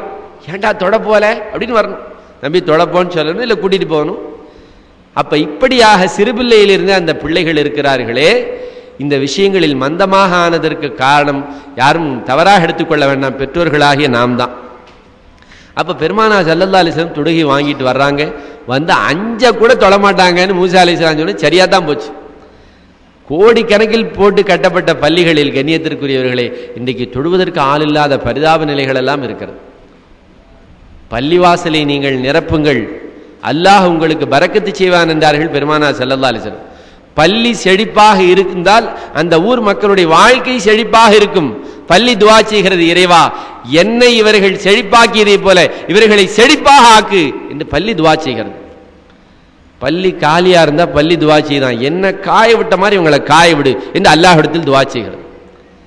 அப்படின்னு சொன்னா பரக்கத்து வேணுமா இல்லையாங்க? அப்ப என்ன செய்யணும்? நம்ம போகும்போது பிள்ளைகளையும் கூட்டிட்டு போகணும். இப்போ பெருமானார் ஸல்லல்லாஹு அலைஹி வஸல்லம் அவர்கள் மேராஜிலிருந்து தொழுகை வாங்கி வருகிறார்கள். மேராஜில் இன்னொரு முக்கியமான ஒரு செய்தி நம்ம கவனிக்கணும். முதல் வானத்திலே ஆதம் அலைஹிஸ்ஸலாம் அவர்களை பார்த்தபோது சலாம் சொன்னார்கள். ஆதம் அலைஹிஸ்ஸலாம் இப்படி வலது பக்கம் திரும்பினாங்களாம், திரும்பினா சிரிக்கிறாங்க, இடது பக்கத்தில் திரும்பினா அழுகிறாங்க. நபி அவங்க கேட்டாங்க, என்னங்க வலது பக்கத்தில் திரும்பினா சிரிக்கிறீங்க, இடது பக்கம் திரும்பினா அழுகிறீங்க? ஒன்றும் இல்லை, வலது பக்கத்தில் திரும்புகிறேன், என்னுடைய பிள்ளைகள் எல்லாம் முஸ்லீம்களாக இருக்கிறாங்க. இடது பக்கத்தில் பார்த்தா என்னுடைய பிள்ளைகள் எல்லாம் காஃபிர்களாக இருக்கிறாங்க. எல்லாமே ஆதமுடைய பிள்ளைகள் தானே, ஆதம் ஹவ்வாவுக்கு பிறந்தவங்க தானுங்க எல்லாருமே. இந்த பக்கம் பார்த்தா முஸ்லிம்களாக இருக்கிறார்கள், இவர்களை பார்க்கும்போது சந்தோஷமாக இருக்கிறது, சிரிக்கிறேன். இந்த பக்கம் பார்த்தா என்னுடைய பிள்ளைகள் சந்ததிகள் காஃபிர்களாக இருக்கிறார்கள், அதை பார்க்கும்போது அழுகையா இருக்கிறது என்று பெருமானார் ஸல்லல்லாஹு அலைஹி வஸல்லம் சொன்னார்கள். குர்ஆன் சொல்லுகிறது, வலா தமூத்துன்ன இல்லா வஅன்தும் முஸ்லிமூன், நீங்கள் முஸ்லிம்களாகவே தவிர மரணிக்காதீர்கள் என்று குர்ஆன் சொல்லுகிறது. கண்ணியத்திற்குரியவர்களே, இது கலிகாலம் சொல்லுவாங்க தமிழ்ல. நபி அவர்கள் சொன்னார்கள், ஒரு காலம் வரும், யுஸ்பிஹு முஃமினன் வ யும்சி காஃபிரா. காலையில முஸ்லிமா இருப்பான், சாயந்தரம் காஃபிரா போயிடுவான். அல்லாஹ் பாதுகாக்க. எதை வேண்டுமானாலும் இழக்கலாம், ஆனால் ஈமானை இழக்கக்கூடாது. இது அப்படிப்பட்ட கலிகாலத்தில் இருக்கிறோம். நம்முடைய பிள்ளைகளுக்கு அந்த விழிப்புணர்வை தர வேண்டும், விழிப்புணர்வை தர வேண்டும். என்ன துவா கேட்கிறோமோ இல்லையோ, இறைவா ஈமானோடு வாழ்ந்து ஈமானோடு மரணிக்கக்கூடிய நசீபே அல்லாட்ட கேட்கிறோம். சொல்ல போனா பெரும் பெரும் ஞானிகள் சூஃபிகள் பயந்திருக்கிறார்கள். சுஃபியானி சௌரி ரஹிமத்துல்லாஹ் எவ்வளோ பெரிய மகான். அவர் தன்னுடைய மாணவர்களோடு சீடர்களோடு ஹஜ்ஜுக்கு போகிற போது ஓன்னு அழுகிறாங்க. சீடர்கள்லாம் கேட்டாங்க, ஏன் சிறுத்து அழுகிறீங்க, என்ன செய்தி, ஏதாவது தப்பு கிப்பு நடந்து போச்சா? இல்லப்பா. வேற ஏன் அழுகிறீங்க, இப்படி அழுகிறீங்களே, தேம்பி தேம்பி அழுகிறீர்களே? சுஃபியானி சௌரி ரஹிமத்துல்லாஹ் சொல்லுகிறார்கள், இல்லை, மௌத்தா போகும்போது நான் முஸ்லிமா மௌத்தா போவனா அல்லது அது இல்லாம வேற நிலையில மௌத்தா போவனா நினைச்சேன், எனக்கு அழுகை வந்து விட்டது என்று சொல்கிறார்கள். சொல்பவர் பெரிய மகான், சொல்பவர் பெரிய மகான். கண்ணியத்திற்குரியவர்களே, அப்படி என்று சொன்னால் இந்த உலகத்தில் நாம் எதையும் வாங்கிவிடலாம், ஆனால் ஹிதாயத் அல்லாஹுடைய கையில் இருக்கு. அப்ப எதை கேட்கிறோமோ இல்லையோ, இறைவா எங்களுக்கு ஹிதாயத்து கொடு, அந்த ஹிதாயத்திலே நிரந்தரமாக இருக்க தௌஃபீக் செய். ஏன்னா நிறைய பேர் இப்படி இருக்கிறாங்க, பிறகு மாறிடுறாங்க. நபி ஸல்லல்லாஹு அலைஹி வஸல்லம் ஒரு துவாவை அதிகமாக ஓதுவாங்க என்று அனஸ் ரலியல்லாஹு அன்ஹு சொல்கிறார். என்ன துவா? அல்லாஹும்ம யா முகல்லிபல் குலூப், உள்ளங்களை திருப்புபவனே. பெருமானார் ஸல்லல்லாஹு அலைஹி வஸல்லம் துவா செய்ய, யா முகல்லிபல் குலூப், உள்ளங்களை திருப்புபவனே, சப்பித்து குலூபனா அலா தீனிக் வ தாஅத்திக் வ ஈமானிக், எங்களது உள்ளத்தை உனக்கு வழிபடுபவர்களாக, உன்னுடைய மார்க்கத்தில் தரிபட்டவர்களாக, ஈமானில் உள்ளவர்களாக தரிபடுத்து.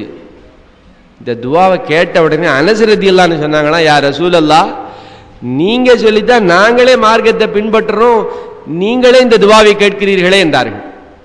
இப்ப நபி அவர்கள் சொன்ன வார்த்தை, கண்ணியத்திற்குரியவர்களே, பாரபட்சம் இல்லாமல் நாம் சிந்திக்க வேண்டியது. அல்லாஹ் ஒரு மனிதனுடைய உள்ளத்தை இரு விரல்களுக்கு இடையில் வைத்திருக்கிறான், நாடினால் எப்படியும் திருப்பி விடுவான். இப்படி இருக்கிற உள்ளத்தை இப்படி திருப்பிட்டா முடிச்சு, இப்படி இருக்கிற உள்ளத்தை இப்படி திருப்பி விட்டால் ஹிதாயத். கடைசி நேரம், இஸ்லாத்திற்கு எதிரியாக இருக்கிறார்கள், கடைசி நேரம் கலிமா சொல்லி முஸ்லிம் ஆயிடுறார். ஒரு மனிதர் வருகிறார், போருக்காக வேண்டி முஸ்லிம்கள் புறப்பட்டுக் கொண்டிருக்கிறார்கள். நாயகமே, நான் இஸ்லாத்தை ஏற்றுக்கொள்ளவா அல்லது உங்களோடு போருக்கு வந்த பிறகு இஸ்லாத்தை ஏற்றுக்கொள்ளவா?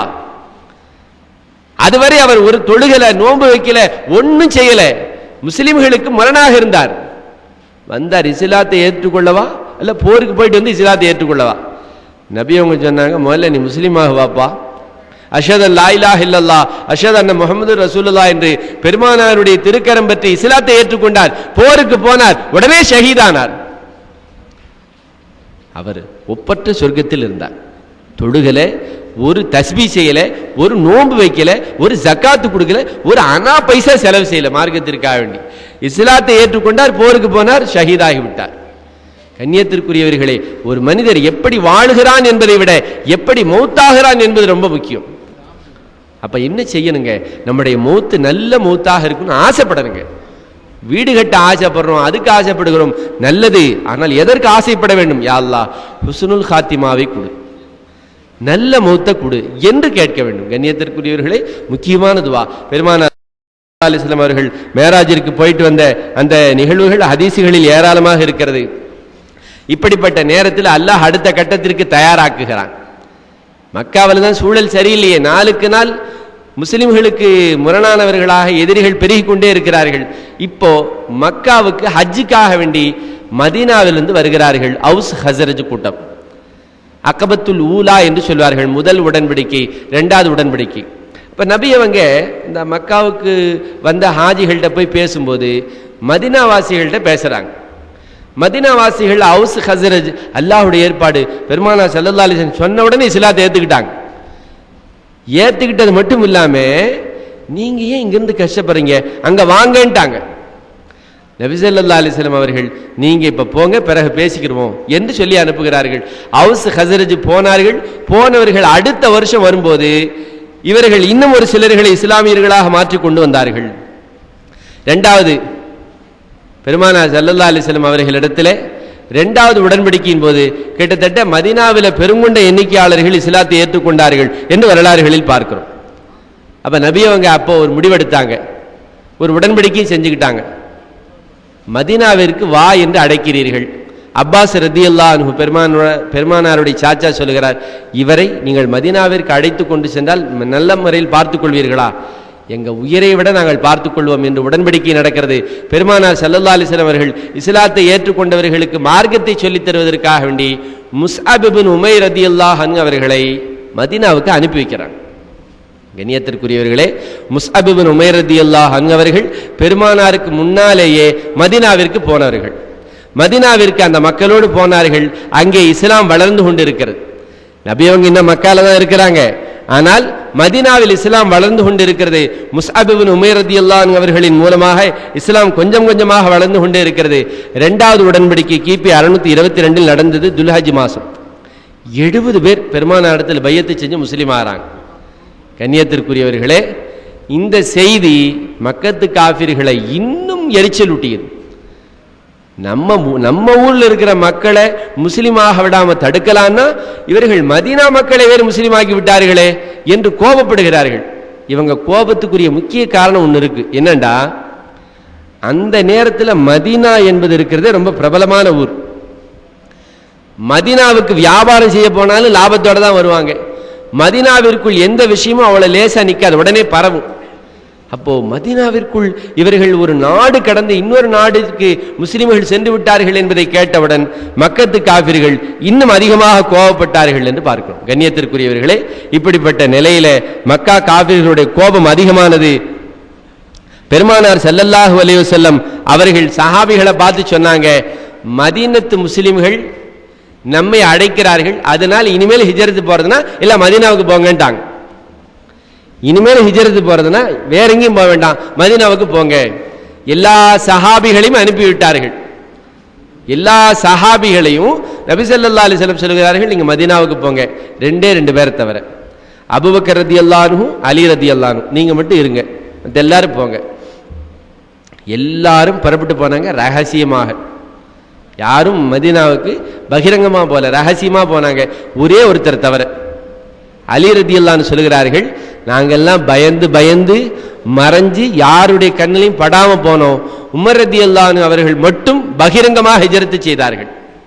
கண்ணியத்திற்குரியவர்களே, உமர் ரலியல்லாஹு அன்ஹு அவர்கள் ஹிஜ்ரத் செய்வதற்காக வீட்டிலிருந்து புறப்படும் போது வாள் எடுத்துக்கிட்டாங்க, கத்தி அம்பெடுத்து கொண்டார்கள். காபாவிற்கு வருகிறார்கள், தவாஃப் செய்யறாங்க. காபால யார் இருக்கா? மக்கத்து காபிர்கள் உட்கார்ந்துகிட்டு இருக்காங்க, பெரும் பெரும் தலைவர்கள் உட்கார்ந்து கொண்டு இருக்கிறார்கள். காபாவை தவாஃப் செய்யறாங்க. மக்காம் இப்ராஹிமுக்கு முன்னால 2 ரக்காத் தொழுகிறாங்க. தொழுதுட்டு காபிர்களை பார்த்து சொன்னாங்க, உங்களை யாராரு மனைவியெல்லாம் விதவையாகணுமோ, யாராரு பிள்ளைங்கள்லாம் எத்தியமாகணுமோ, யாராரு உம்மாவெல்லாம் பிள்ளை இல்லாம போகணுமோ, அவன்லாம் என்கிட்ட இந்த மதீனா மக்காவுக்கு வெளியே வா. அவர்கள் நான் இப்பொழுது ஹிஜ்ரத் செய்கிறேன், நான் இப்பொழுது ஹிஜ்ரத் செய்ய போகிறேன், உங்க குடும்பத்தை நீங்க இழக்கணும்னா என் பின்னாடி வாங்க என்று சவால் விட்டு உமர் ரலியல்லாஹு அன்ஹு போனார்கள். ஒரு நபர் பின்னால போகலையே. இந்த ஹிஜ்ரத் உமர் ரலியல்லாஹு அன்ஹு செய்த ஹிஜ்ரத் இருக்கிறதே கண்ணியத்திற்குரியவர்களே, இப்படிப்பட்ட ஒரு ஹிஜ்ரத்தாக இருந்தது. அடுத்து இதே போல எல்லா சஹாபிகளும் போனாங்க. சுஹைப் ரலியல்லாஹு அன்ஹு ரோம் நாட்டை சேர்ந்தவர்கள், இவர்களும் ரகசியமாக ஹிஜ்ரத் போனாங்க. ஆனா இப்படியே தெரிஞ்சு போச்சு. சுஹைப் ரலியல்லாஹு அன்ஹு அவர்கள் ரகசியமாகத்தான் ஹிஜ்ரத் போனாங்க. ஆனா தெரிந்து விட்டது, ஒரு இடத்தில் மடக்கி விட்டார்கள் சுஹைப் ரலியல்லாஹு அன்ஹு. மக்கா காபிர்கள் பிடிச்சிட்டு, ஏமாப்பா ரோம் நாட்டிலிருந்து இங்க வருவீங்க, இங்க வியாபாரம் செஞ்சு இங்க காசு சம்பாரிச்சுட்டு எங்க ஊரை விட்டு நீங்க போயிருவீங்களா என்று மடக்கினார்கள். சுஹைப் ரலியல்லாஹு அன்ஹு சொன்னாங்க, நான் உங்களோடு போரிட்டாலும் முஸ்லீமாகத்தான் இருப்பேன், அப்படி நீங்க பிரியப்பட்டீங்கன்னா என்னுடைய காசு சம்பாரிச்ச காசெல்லாம் கொடுத்துட்றேன், பணத்தை எல்லாம் கொடுத்து விடுகிறேன். கையில் இருந்ததை கொடுத்துட்டாங்க. அடுத்து ஒருவன் கேட்கிறான், எப்ப இவ்வளவு நாள் இவ்வளவுதான் சம்பாரிச்சியா, மீதி காசெல்லாம் எங்க? சுஹைப் ரலியல்லாஹு அன்ஹு சொன்னாங்க, வீட்டுக்கு முன்னால ஒரு மரம் இருக்கு, அந்த மரத்துக்கு கீழே புதைச்சு வச்சிருக்கேன். கண்ணியத்திற்குரியவர்களே, இந்த பணத்தை பெற்றுக்கொண்டு என்னை விட்டுவிட வேண்டும் என்று சொல்லுகிறார்கள் சுஹைப் ரலியல்லாஹு அன்ஹு. அவங்களும் சரி போங்கன்னு விட்டாங்க. சுஹைப் ரலியல்லாஹு அன்ஹு மதீனாவிற்கு போய் விட்டார்கள். இங்க என்ன நடந்துச்சு தெரியுமா? வீட்டில் வந்து தோன்றாங்க. சுஹைப் ரலியல்லாஹு அன்ஹு வீட்டிற்கு முன்னால் இருந்த மரத்தை தோண்டுகிறார்கள். தோண்டும் போது அதிலிருந்து அந்த மறைத்து வைக்கப்பட்ட காசை எடுக்கிறார்கள். அப்போ ஒருத்தர் சொல்றான், இப்ப அவர் தான் தப்பிச்சு போறாரா இல்லையா, போகும்போது ஏதாவது ஒரு இடத்த சொல்லிட்டு போலாம்ல, பணம் இருக்கிற இடத்த கரெக்டா சொல்லிட்டு போறாரு, பொய் சொல்லி தப்பிச்சிருக்கலாம் இல்லை என்று ஒருவன் கேட்க, இன்னொருவன் சொல்கிறான், அஸ்ஹாபு முஹம்மதின் லா யக்திபூன், முஹம்மதை பின்பற்றக்கூடியவர்கள் பொய் சொல்ல மாட்டார்கள் என்றான். முஹம்மதை பின்பற்றக்கூடியவர்கள் பொய் சொல்ல மாட்டான் என்று சொன்னவன் ஒரு காஃபிர். கண்ணியத்திற்குரியவர்களை யோசித்து பார்க்கிறோம். இஸ்லாமிய மார்க்கத்தை தான் இவர்கள் ஏற்றுக்கொள்ளவில்லை. இஸ்லாம் சத்தியம் என்பதை ஏற்றுக்கொண்டார்கள். முஸ்லிம்கள் உண்மையாளர்கள் என்று ஏற்றுக்கொண்டார்கள். முஸ்லிம்கள் பொய் பேச மாட்டார்கள் என்று ஏற்றுக்கொண்டார்கள். முஸ்லிம் சத்தியத்திற்காக வேண்டி பாடுபடுவார்கள் என்று ஏற்றுக்கொண்டார்கள். சொல்றான், அஸ்ஹாபு முஹம்மதின் லா யக்திபூன். யோசிச்சு பாருங்க, இன்னைக்கு பொய் பேசாத ஒரு புள்ளை யாருன்னு கையை தூக்க சொல்லுங்க. ஒரு 50 பேரை உட்கார வச்சு, பொய் பேசாத யாரா இருக்கீங்களா அப்படின்னு தூக்க சொல்லுங்க. நான் இருக்கேன், பொய் பேசவே இல்லை. தூங்கும்போது நான் பொய் பேசுனதே இல்லை, தூக்கத்தில் நான் பொய் பேசுனதே இல்லை. கண்ணியத்திற்குரியவர்களே, இன்னைக்கு வந்து இது ரொம்ப சகஜமா போச்சு. பொய் பேசுறதுக்கு ரொம்ப சகஜமா போச்சு. இன்னைக்கு பொய் பேசாம ஒருத்தர் வியாபாரம் செய்ய சொல்லுங்க, பொய் பேசாம வியாபாரம் பண்ண முடியுமா அப்படிம்பார். பொய் பேசாம வியாபாரம் பண்றதே பெரிய சாதனையா நினைக்கக்கூடிய அளவுக்கு இன்றைக்கு உலகம் மாறிவிட்டது. கண்ணியத்திற்குரிய தாய்மார்களே, நாம் நம்முடைய பிள்ளைகளை உண்மையாளர்களாக வளர்க்க வேண்டும் என்பதை இந்த வரலாறுகள் சொல்லுகிறது. பெருமானாரை பின்பற்றுவர்கள் பொய் சொல்ல மாட்டார்கள். நபி ஸல்லல்லாஹு அலைஹி வஸல்லம் நடந்து வந்துகிட்டு இருக்கிறாங்க. ஒரு அம்மா ஒரு பிள்ளையை கூப்பிடுறாங்க, தங்கம் இங்க வா அப்படின்னு கையை அப்படி மடக்கி பிடிச்சிக்கிட்டு ஒரு சின்ன பிள்ளையை கூப்பிடுறாங்க. நம்ம சில நேரம் இந்த பிள்ளைங்க வர்றதுக்காண்டி ஏதாவது இப்படி கூப்பிடுவோமா இல்லையா, அந்த மாதிரி கூப்பிடுறாங்க. இப்போ நபி ஸல்லல்லாஹு அலைஹி வஸல்லம் கேட்டாங்க, ஏம்மா கையில் என்ன வச்சிருக்கேன்? நான் புள்ள வந்தா தரதுக்கு ஒரு பேரிச்சம்பழம் வச்சிருக்கேன். அப்ப நபி அவர்கள் சொன்னார்கள், உன்னுடைய கையில் எதுவும் இல்லாமல் வெறுங்கையை மடக்கி கொண்டு அந்த பிள்ளையை நீ அடைத்திருந்தால் குத்திபத் அலைக்கு கதிபத்துன், நீ பொய் சொன்னதாக உன் மீது ஒரு குற்றம் எழுதப்படும் என்றார்கள். இந்த ஹதீஸுக்கு உள்ள நீங்க புகுந்து பாருங்க, பொய்னா என்னன்னு அந்த குழந்தைக்கு கற்றுத்தருவதே ஒரு தாய் தான். எங்க இப்படி கையை மடக்கி வச்சுக்கிட்டு ஒன்றும் இல்லாத அந்த பிள்ளையை கூப்பிட்டு வந்தோடனே கையை விரிச்சு காட்டினா ஒன்றும் இருக்காது. அந்த பிள்ளை என்ன நினைக்கும், ஓ ஒன்றும் இல்லாததை கூட இருக்குன்னு காட்டலாம் அப்படின்னு நினைக்கும். தாய்மார்களே, நாம் தான் நம் பிள்ளைகளுக்கு பொய்யை சொல்லித் தருகிறோம், ஏமாற்றுவதை சொல்லித் தருகிறோம். போன் வருது, அத்தா போன் அடிக்குது, டேய் எடுத்து அத்தா வெளியே போயிட்டாருன்னு சொல்லு, போனை வச்சுட்டு போயிட்டாருன்னு சொல்லு. உடனே அவன் எடுக்கிறான், யார் பேசுறீங்க? அத்தா போனை வச்சுட்டு வெளியே போயிட்டார். வச்சுட்டு திரும்ப பார்க்குறேன், அத்தா அங்கே படுத்துக்கிட்டு இருக்காரு. இங்க இவன் சொல்லிட்டாங்க, அம்மா சொல்லிட்டான், அத்தா வெளியே போயிட்டாரு. திரும்பி பார்த்தா இங்க அத்தா படுத்துக்கிட்டு இருக்காரு. உடனே அவனுக்கு மனசுல பதிய வச்சுக்கிட்டான், என்னைக்காவது தேவைன்னா இருக்கிற ஒரு ஆளை இல்லைன்னு சொல்லலாம், இருக்கிறவரை இல்லைன்னு சொல்லலாம். உடனே மார்க் ஷீட், ஏன்டா கையெழுத்து வாங்கிட்டு வரல? எங்க அத்தா இல்லை சார். அத்தா ஊர்ல தான் இருக்காரு. மார்க் ஷீட்ல ஏண்டா? எங்க அத்தா இல்லை சார். எங்க அம்மாட்ட கையெழுத்து வாங்கல, எங்க அம்மா மார்க்கெட் போயிடுச்சு சார். அப்போ நீங்க சொல்லி கொடுத்த பாடம் விதைச்ச விதை எங்கெல்லாம் போகுது? மார்க் ஷீட்டு கடைசி வரைக்கும் வீட்டுக்கு வரவே இல்லை. ரேங்க் ஷீட்டு இன்னும் ஏன்டா இந்த மார்க் ஷீட்டு ரேங்க் ஷீட்டு மாசம் வருமே, என்னமோ தெரியல இந்த மாசம் வாத்தியார் தரவே இல்லை. இங்க அங்க அத்தாவும் இல்லை, அம்மா வெளியூர் போயிடுச்சுட்டான், அம்மா மார்க்கெட் போயிடுச்சுட்டான். இங்க வாத்தியார் ஏதோ தர மறந்துட்டாராட்டுக்குமா, தரலன்ட்டான். பாத்தீங்களா, நாம விதைச்ச விதை எப்படியெல்லாம் கிளை விட்டு பரவி வருதுன்னு. கண்ணியத்திற்குரியவர்களே, பிள்ளைகளுக்கு எதை சொன்னாலும் யோசிச்சு சொல்லணும். ஏன்னா நாம சொல்வது சொல்லல, அது விதை. விதை அது சொல்லணும். தம்பி கடையில் போய் 50 ரூபாய்க்கு பொருள் வாங்கும்போது திரும்ப 50 ரூபாய்க்கு பொதுவா அவர் 70 ரூபாய் தர்றாரு, நீ என்ன செய்யணும்? அந்த 20 ரூபாயை அவர்கிட்ட கொடுத்துடணும். எங்க நீங்க மறந்துட்டு 20 ரூபாயை என்னிடத்தில் தந்து விட்டீர்கள் என்று கடைக்காரரிடத்தில் ஒப்படைத்து விடு என்று நீங்கள் சொல்லுங்கள். இந்த பழக்கம் இன்ஷா அல்லாஹ் 2 லட்சம் ரூபாய் தெரியாமல் இவன் கைக்கு வந்தா கூட திருப்பி கொடுத்துருவான். ஏன் தெரியுமா? இந்த தாய் சிறு வயதில் இவனுக்கு சொல்லிக் கொடுத்த ஒழுக்கம் எவ்வளோ பெரிய பையனானாலும் அது மாறவே மாறாது. 2 ரூபாய் எடுத்துட்டு வாப்பா என்று நம்ம பழக்கணும்னா 2 லட்சம் இல்லை, எவ்வளவு ரூபாய் வந்தாலும் எடுத்துட்டு வரத்தான் தோணும். எனவே நம்ம பிள்ளைகளுக்கு உண்மையை, நேர்மையை, சத்தியத்தை, வாய்மையை சொல்லிக் கொடுக்க வேண்டும். பெருமானார் ஸல்லல்லாஹு அலைஹி வஸல்லம் அவர்கள் மட்டுமல்ல, பெருமானாரை பின்பற்றுபவர்கள் கூட பொய் சொல்ல மாட்டார்கள் என்று அந்த அரபு காபிர்கள் அன்றைக்கு புரிந்திருந்தார்கள். இப்படியாக கண்ணியத்திற்குரியவர்களே, எல்லோரும் ஹிஜ்ரத்து போனார்கள், எல்லோரும் ஹிஜ்ரத்து போனார்கள். இஸ்லாம் வளர்ந்தது, முஸ்லிம்கள் வளர்ந்தார்கள், சஹாபிகள் பெருகிக் கொண்டே போகிறார்கள். இஸ்லாமிய வளர்ச்சி மக்காவை கடந்து மதீனாவிற்கு போய் மதீனாவில் பேசப்படுகிறது. காபிர்களை ரொம்ப உறுத்தியது, ரொம்ப உறுத்தியது. அதாவது மக்காவிலிருந்து வெளியே போயிட்டாங்களேன்னு விட வேண்டியதானே. நம்ம ஊர்ல இருந்துட்டு நம்மளுடைய மூதாதையர்களது மார்க்கத்தை எதிர்த்து விட்டு இவர்கள் வளர்கிறார்களே என்று காபிர்கள் மிக துணிகரமான ஒரு காரியத்தில் இறங்க போனாங்க. இவ்வளவு நாள் பார்த்தாங்களா இல்லையா? இப்போ ஒரு முடிவுக்கே வந்துட்டாங்க. தாருன் நதுவா என்கிற இடத்தில் ஒரு மீட்டிங். என்ன செய்வது? இஸ்லாத்தை தடுக்கவோ அடிக்கவோ வேண்டும். உடனே பார்த்தாங்க, இவங்களை அடிச்சா பத்தாது, நவுது பில்லா, இந்த இஸ்லாத்தை தொடங்கி வைத்த முஹம்மதை கொன்று விடுவது. அல்லாஹ் பாதுகாக்கணும். நவுது பில்லா. கண்ணியத்திற்குரியவர்களே, மக்கத்து காபிர்கள் முடிவெடுத்தார்கள், முஹம்மதை அடித்தாலே ஒழிய இஸ்லாம் அழியாது என்பதால் அவரை கொன்று விடுவது என்று முடிவெடுத்தார்கள். கண்ணியத்திற்குரியவர்களே, குர்ஆன் சொல்லுகிறது, இது எம்குரு பிக்கல்லதீன கஃபரு.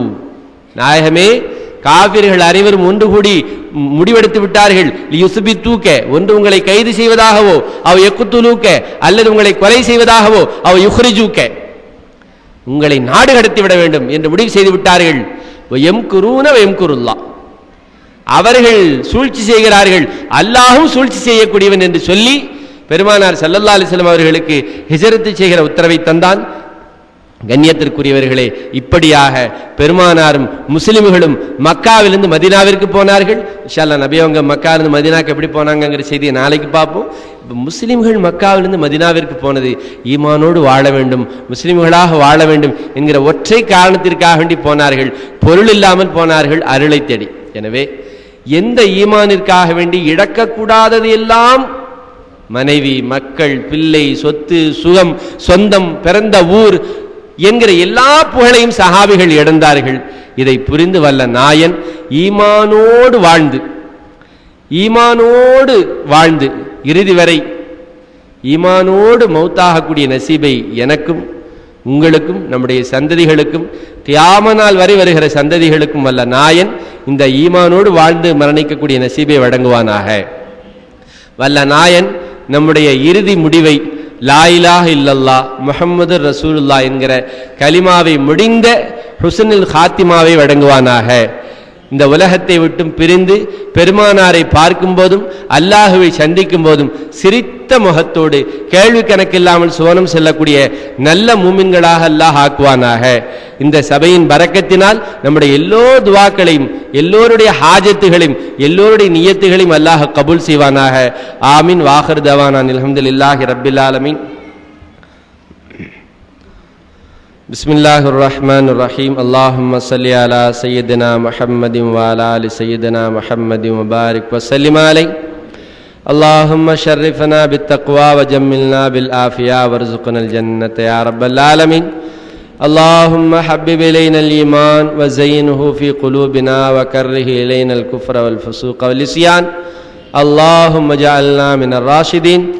اللهم ارزقنا علم التوحيد وعمل الإخلاص وحسن الخاتمة. اللهم ربنا ظلمنا أنفسنا وإن لم تغفر لنا وترحمنا لنكونن من الخاسرين. ربنا آتنا في الدنيا حسنة وفي الآخرة حسنة وقنا عذاب النار. ربنا تقبل منا إنك أنت السميع العليم. وصلى الله تعالى وسلم على خير خلقه سيدنا محمد وآله وصحبه أجمعين. والحمد لله رب العالمين. صلى الله على محمد صلى الله عليه وسلم.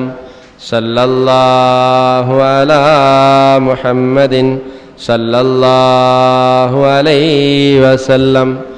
صلى الله على محمد يا ربي صل عليه وسلم. السلام عليكم ورحمة الله.